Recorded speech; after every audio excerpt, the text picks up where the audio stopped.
Frédéric Chaumont pour la chaîne Agora TV et la chaîne Jasper Madère. Bonjour à tous. Voici les différents titres qui seront abordés sur cette vidéo. Chute du gouvernement Barnier. Macron va-t-il démissionner? Certainement pas. Les futurs coupables de l'état profond sentent le vent tourner. Il est temps de protéger ses arrières. Le Premier ministre Michel Barnier est donc poussé vers la porte de sortie. Que va faire Macron face à cet isolement absolu? Beaucoup de ministres, députés et citoyens considèrent que la démission du pseudo-président est clairement la seule issue raisonnable pour que la France puisse enfin panser ses plaies et se reconstruire sur des bases plus solides. Mais que répondrait Macron face à une telle requête? Alors qu'il se trouvait encore ce 3 décembre en Arabie Saoudite avec de belles lunettes de soleil, le roitelet mégalomane a répondu aux journalistes de l'AFP et de BFM TV. Il répond aux invectives des derniers jours. Il estime que les appels à sa démission de la part d'opposants étaient de la politique fiction, assurant qu'il n'avait jamais songé à quitter l'Élysée avant la fin de son mandat en 2027. Donc là, il semble clair que la démission n'est pas du tout dans ses intentions. Pour une fois, nous le croyons sincère. Ça n'a pas de sens, c'est franchement pas à la hauteur de dire ces choses-là, a déclaré le président.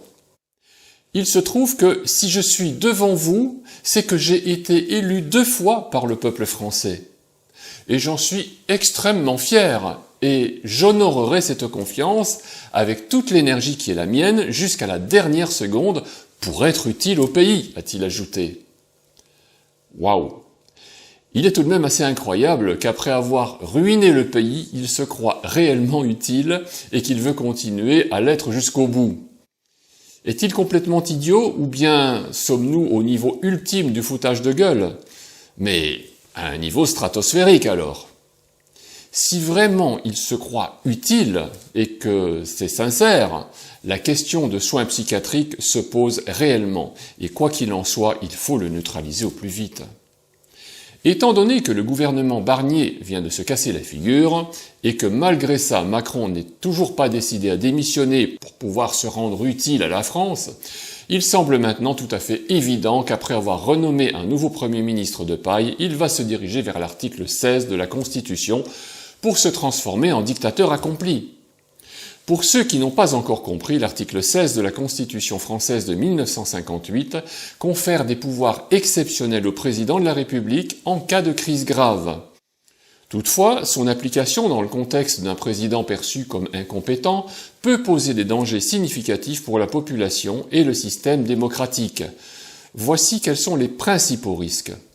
Tout d'abord, concentration excessive des pouvoirs. L'article 16 permet au président d'assumer à la fois les pouvoirs exécutifs et législatifs, ce qui met en veille la séparation des pouvoirs, un pilier fondamental de la démocratie, si tant est que nous sommes toujours en démocratie. Si un président, jugé déjà incompétent, prend des décisions inappropriées ou déraisonnées, il n'aura que peu ou pas de contre-pouvoir pour les corriger rapidement. Il y a également des risques de dérive autoritaire. L'absence de contrôle institutionnel durant la période d'application de l'article 16 peut entraîner des décisions arbitraires. Un président qui abuse de ses pouvoirs pourrait imposer des mesures attentatoires aux droits fondamentaux, comme des restrictions disproportionnées à la liberté de presse, d'expression ou de manifestation. Également, il y a une gestion inadéquate de la crise. Si le président n'a pas la compétence ou l'expérience nécessaire pour gérer une crise, ses décisions pourraient aggraver la situation au lieu de les stabiliser. Par exemple, des mesures mal préparées ou inadaptées pourraient entraîner une désorganisation supplémentaire des institutions ou un désastre humanitaire. Également, une érosion de la confiance des citoyens. Si les citoyens perçoivent l'application de l'article 16 comme injustifiée ou mal gérée, cela pourrait accentuer leur méfiance envers le gouvernement. Et d'ailleurs, de quel gouvernement parle-t-on? Cela pourrait également alimenter des mouvements de protestation, voire des troubles sociaux. La faiblesse face à ces abus ou ces intérêts particuliers. Un président incompétent pourrait être manipulé par des groupes d'intérêts ou prendre des décisions sous pression favorisant certains groupes au détriment de la majorité de la population. N'oublions pas que Macron est une marionnette aux ordres de l'Union européenne. Ensuite, il y a une absence de recours judiciaire efficace. Pendant l'application de l'article 16, le contrôle juridictionnel sur les décisions présidentielles est limité, ce qui pourrait permettre des violations des droits fondamentaux sans recours immédiat. Il est important de mettre l'accent sur les précautions institutionnelles. L'article 16 exige que le Conseil constitutionnel soit consulté pour évaluer les circonstances de sa mise en œuvre. Le Parlement continue de siéger, même s'il est limité dans son rôle, qui lui offre une forme de surveillance.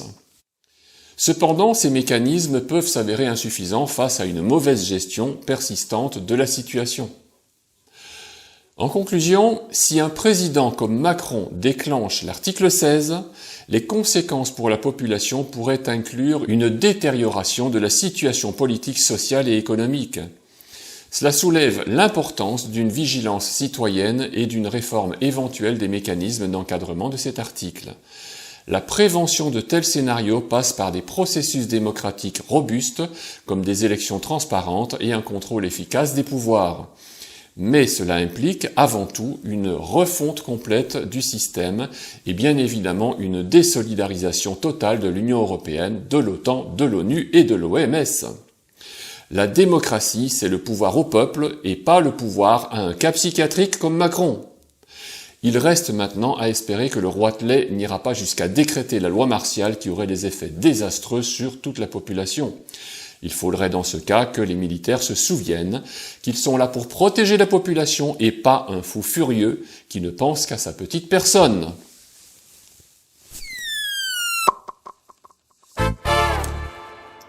États-Unis. La Maison-Blanche de Joe Biden envisage des grâces préventives pour ceux qui sont dans la ligne de mire de Donald Trump.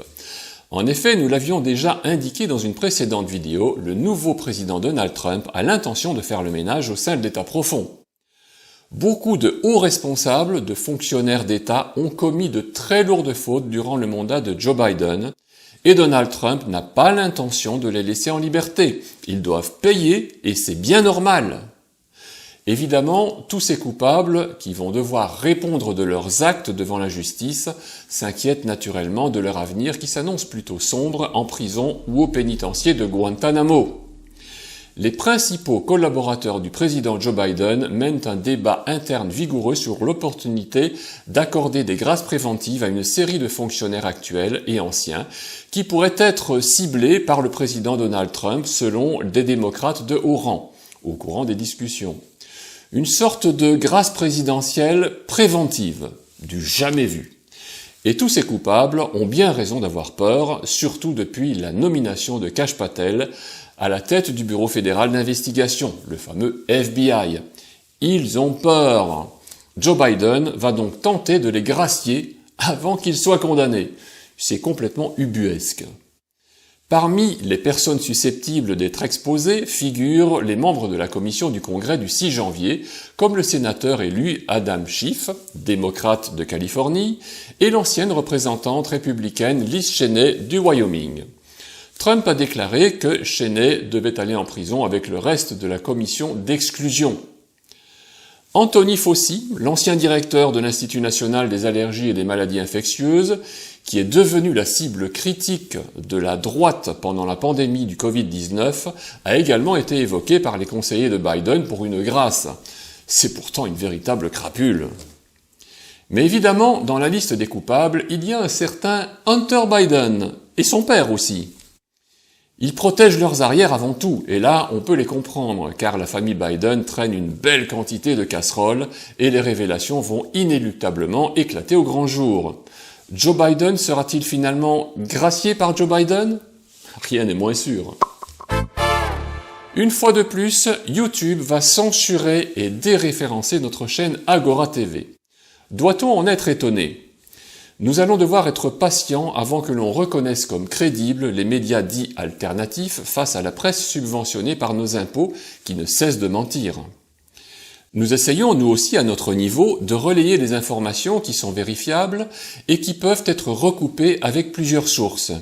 Cette tâche nous demande un travail important que nous ne faisons pas seuls. En effet, beaucoup de nos auditeurs nous aident à trouver des informations pertinentes et à ce titre, nous tenons à les remercier.